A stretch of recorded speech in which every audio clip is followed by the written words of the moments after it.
There's a unique sound to a music festival just before the headliner comes on.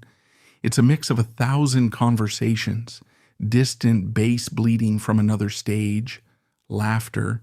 It's the sound of anticipation. It's the sound of life cranked up to full volume.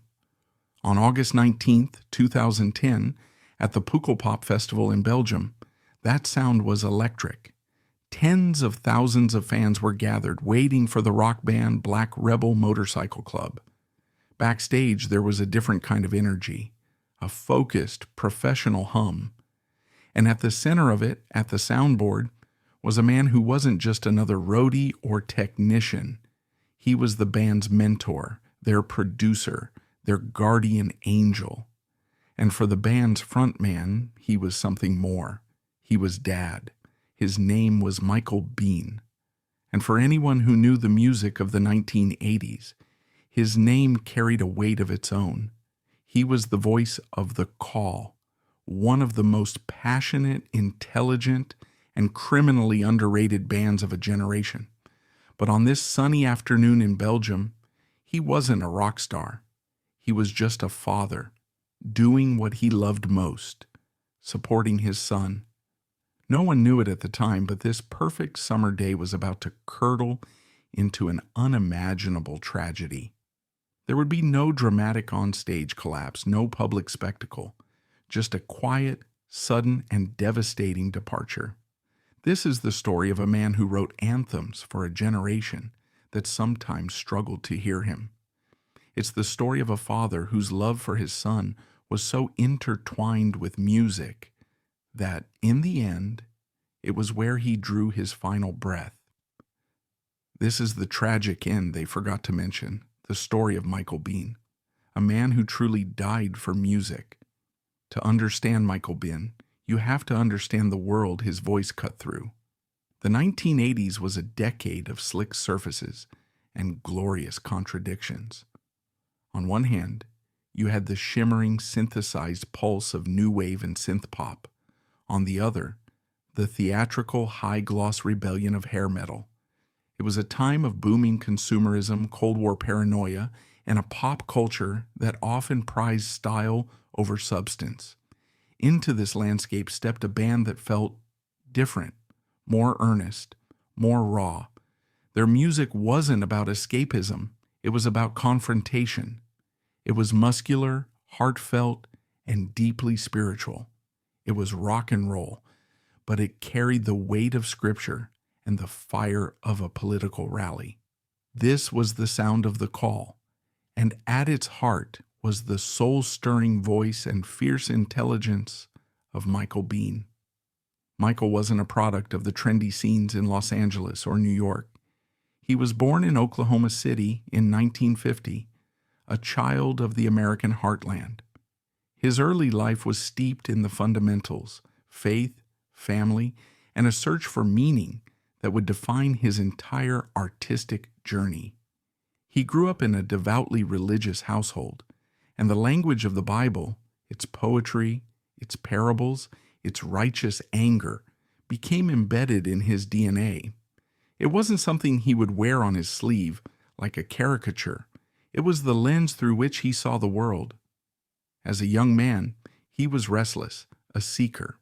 He played in various bands, but was always looking for something more than just a catchy tune. He devoured the works of philosophers, theologians, and poets. He was drawn to the questions, the big ones, the ones that keep you up at night. What is truth? What is justice? What do we owe each other? This spiritual and intellectual quest eventually led him to California, the classic destination for dreamers. But he wasn't looking for fame and fortune in the traditional sense. He was looking for collaborators, for kindred spirits who wanted to make music that mattered, music that wrestled with the angels and the demons of the modern world. In the late 1970s in Santa Cruz, he found them.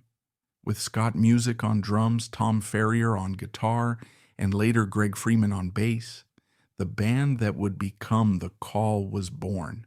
They didn't sound like anyone else. In an era of detached, cool, and ironic posturing, Michael Bean sang with a desperate, gut-wrenching sincerity. His voice was a force of nature, capable of both a tender whisper and a prophet's roar. Their music was built on driving rhythms, soaring guitar lines, and lyrics that demanded you pay attention. They weren't just writing songs, they were crafting anthems for the disillusioned, hymns for the hopeful, and as the 1980s dawned, they were ready to unleash that sound on a world that desperately needed it, even if it didn't know it yet. The Journey of the Call is a masterclass in artistic integrity and commercial frustration. They were, by all accounts, the band that should have been massive. The critics adored them. Fellow musicians revered them. But mainstream superstardom always remained tantalizingly out of reach. Their self-titled debut album arrived in 1982, and it was a bold statement of purpose. But it was their 1983 album, Modern Romans, that truly established their signature sound and political conscience. The album's single, The Walls Came Down, became their most recognizable song. It was a thunderous, explosive track, a call to revolution that was both universal and deeply personal. With his tribal drums and Ben's ferocious vocal delivery, it became an anthem on college radio and even saw some play on the burgeoning MTV. The song was a perfect encapsulation of the Call's ethos, intelligent, passionate, and defiant. It was a cry against injustice, against the powers that be, and it resonated with a generation grappling with the anxieties of the Cold War. But even with a hit like that, the band remained a cult phenomenon. It was during this period that they began to attract some very famous and influential fans. Peter Gabriel was one of the first. He was so impressed by their power and conviction that he personally invited them to open for him on his 1982 to 83 world tour. This was a massive endorsement. Gabriel recognized Michael Ben, a fellow traveler, an artist who was unafraid to merge the political with the personal, the spiritual with the sonic. He called them the future of American music. But even with Gabriel's blessing, the doors to the mainstream didn't fly open. Their record label, Mercury, seemed unsure how to market them. They weren't a pop band. They weren't a heavy metal band. They didn't fit into a neat little box. Their music was too intense, too thoughtful. Their 1986 album, Reconciled, was arguably their masterpiece. It was a sprawling, cinematic, and deeply moving collection of songs. It featured backing vocals from Peter Gabriel and Jim Kerr of Simple Minds, another testament to the respect they commanded from their peers. The lead single, I Still Believe, Great Design, was a breathtaking expression of faith in the face of doubt. It was a song that showcased Ben's ability to write lyrics that were both profoundly intimate and universally resonant. It was this album that caught the attention of legendary film director Martin Scorsese. He was in the process of making his controversial and deeply personal film, The Last Temptation of Christ, and he found a kindred spirit in Michael Ben's wrestling with faith and doubt. Scorsese used I Still Believe in the film's closing credits, a powerful and fitting end to a cinematic spiritual journey. But Scorsese's admiration went even further. He saw something in Michael's intense, thoughtful presence and cast him in the film as the Apostle John. It was a remarkable and somewhat surreal turn of events for the rocker from Oklahoma. There he was, on a film set in Morocco, acting alongside Willem Dafoe and Harvey Keitel in one of the most significant films of the decade.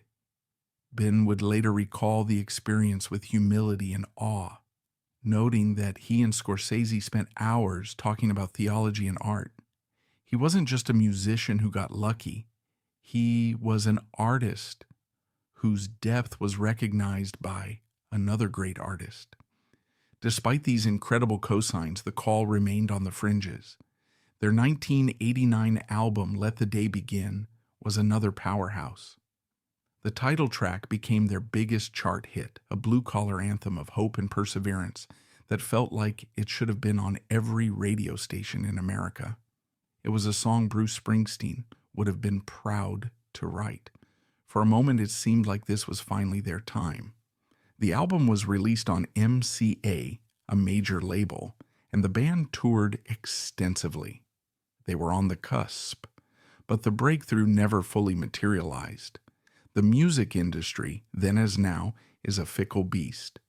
Trends shifted, new sounds emerged, and The Call, with their unwavering sincerity and classic rock and roll heart, once again found themselves out of step with the times. They released one more album in the 90s, To Heaven and Back, before the frustrations and the changing musical landscape led them to take an extended hiatus. The fire hadn't gone out, but the world, it seemed, had stopped paying attention. For many artists, this is where the story might turn bitter. The years of almost can curdle a person's soul. But Michael Benn's story was never just about fame. It was about the work, the passion, and increasingly about family. And this is where the second and arguably most beautiful act of his life began. Michael had a son, Robert, who had grown up on the road, in studios and backstage. He had seen his father's triumphs and his struggles firsthand. He had absorbed the music, the ethos, the unwavering commitment to artistic integrity. And as Robert grew into a young man, it was clear that the fire had been passed down. He started his own band with his high school friend Peter Hayes, a band that would eventually become known as Black Rebel Motorcycle Club, or BRMC. Their sound was different from The Call's. It was a darker, grittier, more feedback-drenched kind of rock and roll, indebted to bands like the Jesus and Mary Chain and the Velvet Underground. But the spirit was the same. It was music with weight, with soul. And Michael Benn, the veteran rock star, did something remarkable. He didn't just encourage his son from the sidelines. He dove in headfirst. He became their mentor, their guide, their biggest champion, and their most honest critic. And eventually, he became their sound engineer. This is a detail that is so easy to gloss over, but it's the absolute heart of this story. Imagine the scene. A man who had fronted his own acclaimed band, who had been praised by legends and directed by Scorsese, was now setting up microphones, checking levels, and mixing the sound for his son's band in clubs and theaters around the world. There was no ego involved. It was an act of pure love and service. He became their fourth member, as the band often called him. He was a constant presence, a source of wisdom and stability in the chaotic world of touring. He wasn't just tweaking knobs on a soundboard. He was shaping their sound, producing their records, and pushing them to be better, to be truer to their own vision. Robert Levon Benn, Michael's son, has spoken at length about this period, and his words paint a picture of an incredibly profound bond. He talked about how his father never imposed his own musical tastes on them. Instead, he taught them how to listen, how to find the soul of a song, how to build a sonic world. He would be there backstage before a show, not giving a pep talk, but often just reading a book, a calm anchor in the storm. His presence was all the encouragement they needed. There's a beautiful, rarely told story that perfectly captures their relationship. During the recording of BRMC's album Howl, a largely acoustic and gospel-influenced record, the band was struggling. They were at a crossroads, and the sessions were difficult. Michael came in and essentially became the album's spiritual producer. He helped them strip everything back to the core to find the honesty in the songs. Robert said that his father taught him that the silence between the notes is just as important as the notes themselves. It was a lesson he had spent his own life learning, and now he was passing it on. This role reversal is deeply moving. The father, who had once been the frontman, was now in a supporting role, working in the shadows to make sure his son's voice could be heard as clearly as possible. It was a quiet, thankless job in many ways, but for Michael it seems to have been the most fulfilling work of his life. He was no longer just making music. He was cultivating it, nurturing it in the next generation. He was a father, watching his legacy come to life, not in the reissuing of his old records, but in the vibrant, thundering sound of his son's band. And that is what makes the events of August 19th, 2010, so unbelievably poignant and so deeply tragic. Pukkelpop is one of Europe's biggest and most respected music festivals. For Black Rebel Motorcycle Club, it was a major stop on their summer tour. The crowd was enormous. The energy was palpable. For Michael Bin, it was just another day at the office, an office with a much better view than most. He was at his usual post behind the mixing desk at the side of the stage. He was 60 years old, but he had the stamina and focus of a man half his age. He worked the show, dialing in the sound, making sure every fuzzed-out guitar riff and every pounding drum beat hit the massive crowd with maximum impact. By all accounts, the band played a blistering set. They were at the top of their game, and Michael was there, as always, making sure it all sounded perfect. When the set was over, as the band walked off stage, drenched in sweat and buzzing from the adrenaline, Michael went backstage with them. This was the routine, a quick debrief, a shared moment of relief and satisfaction. According to members of the band and crew, he seemed fine. He was in good spirits, perhaps a little tired from the heat and the work, but nothing seemed out of the ordinary. He told his son he was feeling a bit unwell and was going to his tour bus to rest. It was a passing comment, the kind no one would think twice about. A short time later, someone went to check on him. They found him in the backstage area, having collapsed.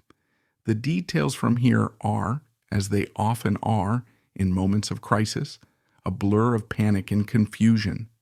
Paramedics were rushed to the scene. They worked on him for a long time, right there, in the chaos of a massive music festival. His son Robert was there, watching the desperate, frantic efforts to save his father's life. Imagine that scene for a moment. The muffled sound of another band starting their set on a distant stage, the murmur of the festival crowd, completely oblivious. And in this small, cordoned-off space, a son watching his father, his mentor, his hero, slip away. Michael Bin was pronounced dead at the scene. The cause was a massive heart attack. The news spread slowly at first, then like a shock wave through the music community. It was surreal, unthinkable. One moment he was at the soundboard, the master of his craft, and the next, he was gone. There is a tragic, almost poetic symbolism to the circumstances of his death that is impossible to ignore. He didn't die in a quiet hospital bed years after his career was over. He died in the heat of it all, at a rock and roll show, having just finished working for his son's band. He died with the sound of music still ringing in his ears. He spent his life in service to his art, and his final act was one of service to his son.